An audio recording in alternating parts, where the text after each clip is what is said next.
principios del otoño de 1820, los científicos franceses Jean-Baptiste Biot y Félix Savart miden la dirección de las oscilaciones de una aguja imantada según la distancia a una corriente eléctrica rectilínea, comprobando empíricamente que la fuerza producida por dicha corriente eléctrica es inversamente proporcional al cuadrado de la distancia y directamente proporcional a la intensidad de la misma. Basándose en estos resultados, Pierre-Simon de Laplace dedujo matemáticamente la ley de Biot-Savart, que por lo tanto es conocida también como ley de Laplace. Esta ley establece que el campo magnético diferencial de B creado por un elemento de conductor diferencial de L, por el que circula una corriente eléctrica de intensidad I en un punto P situado a una distancia r del conductor, viene dado por la siguiente expresión.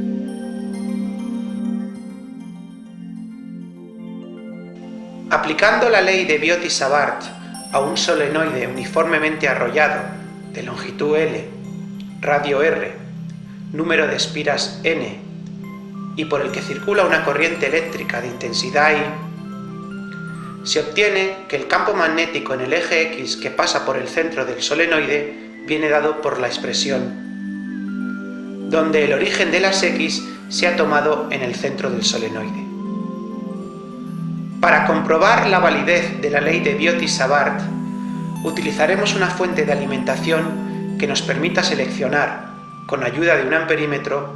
una corriente de intensidad constante que haremos pasar a través de un solenoide.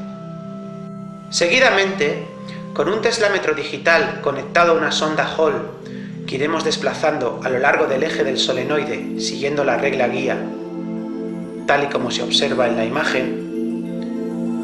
es posible ir viendo en el marcador digital del teslámetro los valores que va tomando el campo magnético en el interior del solenoide.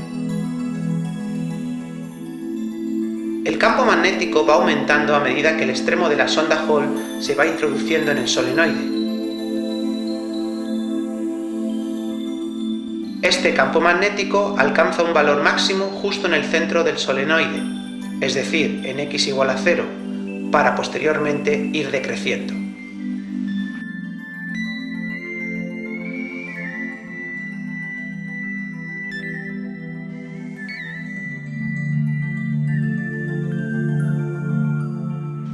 A continuación, pasamos a estudiar el efecto de la variación de la intensidad de corriente en el valor del campo magnético. Para ello, situamos el extremo de la sonda Hall en el centro del solenoide, es decir, en x igual a 0, y con ayuda del potenciómetro de la fuente de alimentación vamos variando la intensidad de la corriente. Vemos cómo al aumentar dicha intensidad de corriente, que podemos medir con ayuda del amperímetro, el valor del campo magnético registrado por el teslámetro va aumentando. Toma nota de los valores de la intensidad de la corriente eléctrica y del campo magnético para comprobar la proporcionalidad que existe entre los mismos. En efecto, el campo magnético en el centro del solenoide viene dado por la siguiente ecuación.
último, si cambiamos la polaridad de la fuente de alimentación, es decir, si se invierte el sentido de la corriente eléctrica que circula por el solenoide, el valor del campo magnético registrado en el teslámetro cambia de signo.